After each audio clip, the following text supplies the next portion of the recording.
Today's idiom is I don't hold a grudge. It means you don't keep feelings of resentment or bitterness over past wrongdoings. The word grudge comes from 14th century French and Old English words meaning to grumble or complain. It evolved to signify a persistent feeling of ill will that one holds on to, making the idiom very descriptive of letting go. Let's see this idiom in action. First, even after our big argument, she said, I don't hold a grudge, and invited me to coffee the next day. This shows moving past conflict quickly. Second, my boss fired me, but I don't hold a grudge. It was a tough business decision, not personal. Here, the speaker accepts a difficult situation without bitterness. Both examples demonstrate a willingness to release negative feelings and move forward. Similar expressions include, let bygones be bygones, meaning to forget past offenses. Also, bury the hatchet signifies making peace and reconciling after conflict.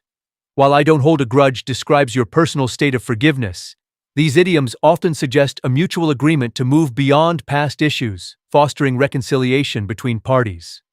In summary, I don't hold a grudge means you don't cling to anger over past hurts. Its origin highlights the historical connection to complaints and ill will. Choosing this mindset fosters personal peace and stronger relationships. Use it to communicate your willingness to forgive, let go, and move forward positively, embracing a lighter, more forgiving approach to life. I'll see you next time with another great expression. Today's idiom is, that was a close call. This phrase means something dangerous or unpleasant almost happened but was narrowly avoided. It's like a close shave with trouble. Originating from descriptive English in the 19th century, call refers to an event and close highlights its near occurrence. It's a common way to express a near miss. Let's see the examples. I almost missed my flight. That was a close call. Shows avoiding a missed flight. The car in front of us swerved. That was a close call for sure. Conveys avoiding a serious accident. Both clearly illustrate. That was a close call expresses relief or shock after a near miss for appointments or physical hazards. Similar phrases include a narrow escape, emphasizing avoiding grave danger, often with luck. A close shave is informal for less severe, risky situations. That was a close call is the most versatile, neutral expression for any narrowly avoided trouble. Choose based on formality and situation. To summarize, that was a close call describes a negative outcome almost realized but thankfully avoided. This vivid phrase emphasizes the closeness of the event.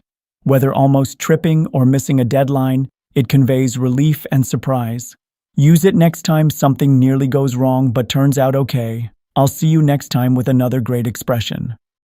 Today's idiom is I don't know off the top of my head. It means you don't have an answer immediately available without checking. This common phrase from early 20th century English metaphorically represents spontaneous thoughts from the mind without deep reflection.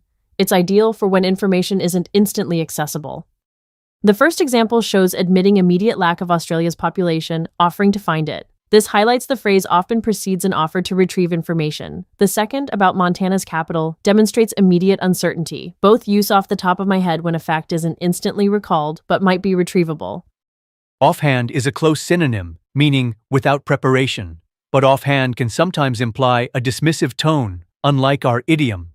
Without checking is more literal. Use off the top of my head for a natural, polite way to express immediate uncertainty without sounding abrupt. In summary, I don't know off the top of my head is a practical idiom for admitting you lack immediate information. It's a polite way to say you need a moment to recall or research. This phrase captures moments when a detail isn't instantly accessible. Use it to convey honest, immediate uncertainty effectively. I'll see you next time with another great expression.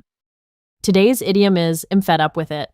This phrase means you're completely tired of, annoyed, or disgusted by something, usually because it has been happening for too long. Fed up comes from the idea of being overfed to the point of aversion. It vividly expresses having had more than enough.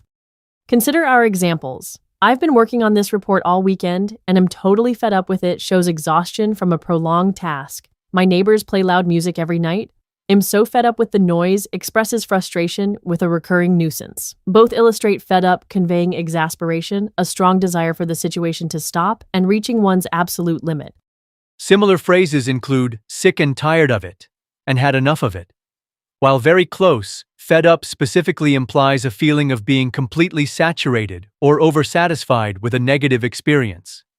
Choose I'm fed up with it for a vivid, impactful way to express utter exasperation. In summary, I'm fed up with it powerfully conveys you've reached your limit with something annoying or unpleasant. It effectively communicates a strong desire for the situation to end, stemming from the idea of being overfed to aversion.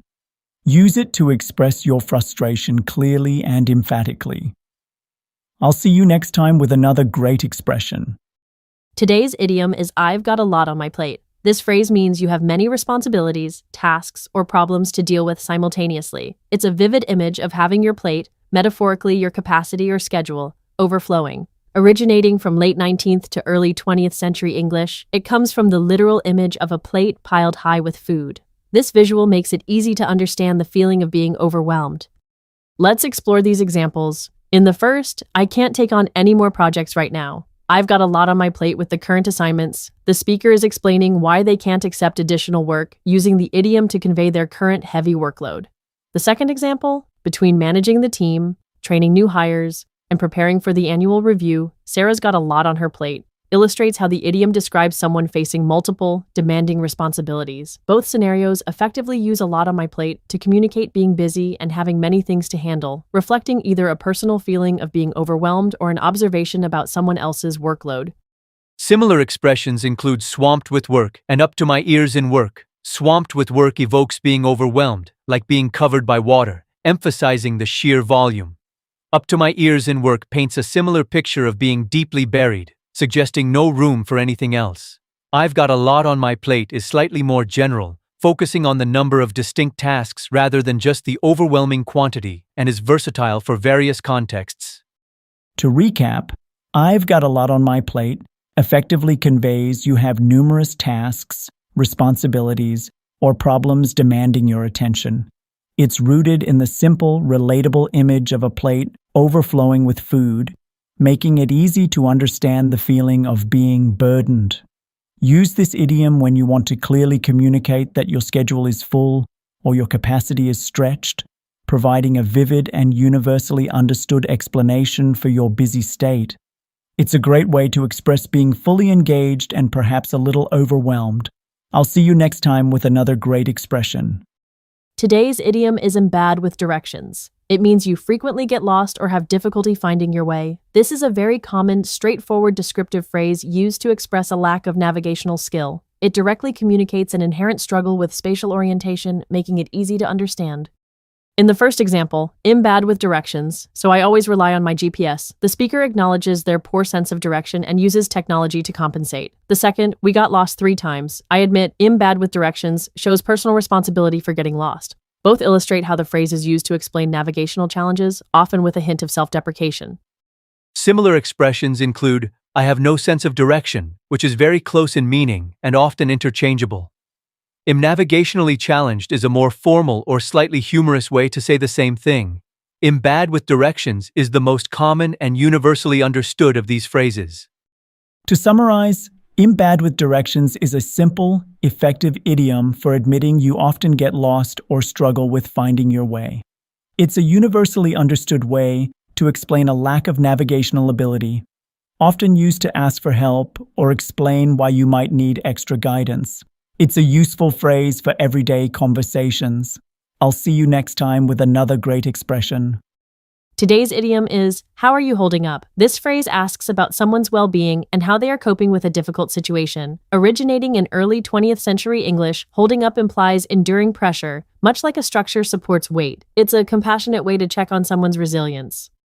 In the first example, how are you holding up? Shows concern for someone recovering from surgery, inquiring about their physical and emotional state. The second, how are you holding up with all the deadlines? Checks on someone coping with work stress. Both demonstrate asking about a person's resilience and capacity to manage current challenges, highlighting empathy.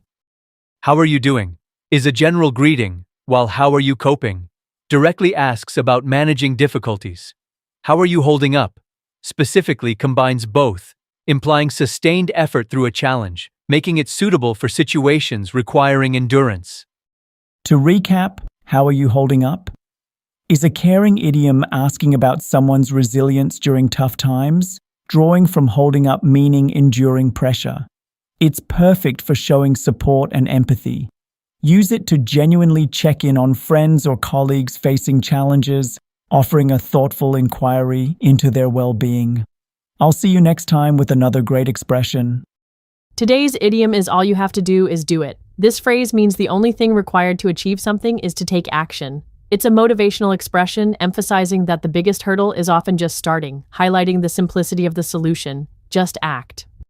The first example encourages acting instead of overthinking goals. It applies the idiom to overcoming mental barriers. The second shows its use in skill acquisition, where consistent effort is key. Both emphasize that the core message is to simply begin and persist, highlighting the power of direct action over hesitation.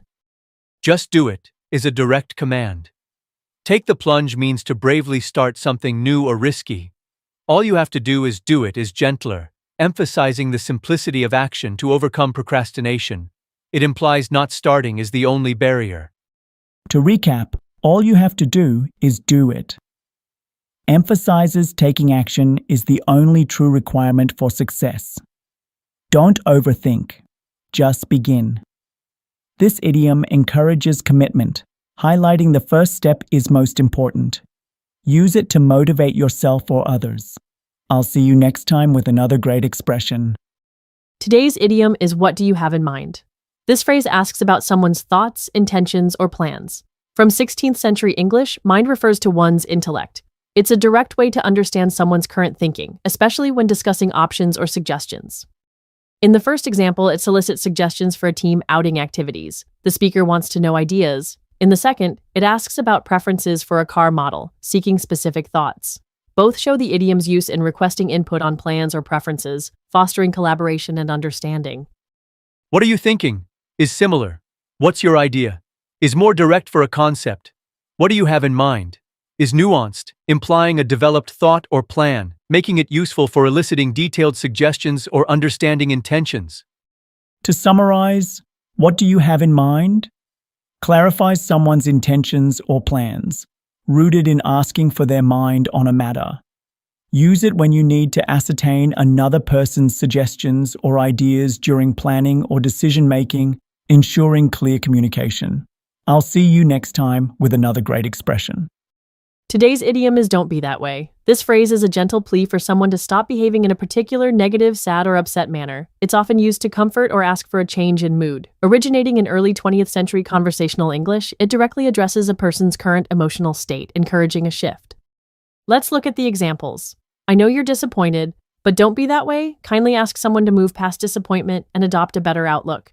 The second example, please don't be that way, about the small mistake, urges someone not to be upset or angry over something minor.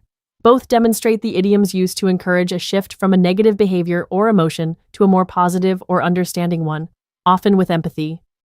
Cheer up is a more direct command to be happy. Don't be upset is specific to anger or disappointment. Don't be that way is broader, covering various negative behaviors or moods. It's a versatile, softer way to suggest someone change their current demeanor, often implying comfort or understanding. In summary, don't be that way is a request to stop a specific negative attitude or mood. It's a direct yet empathetic way to encourage someone to shift their perspective. Use it to gently guide someone out of anger, sadness, or disappointment, offering comfort and prompting a more positive reaction in conversation. I'll see you next time with another great expression.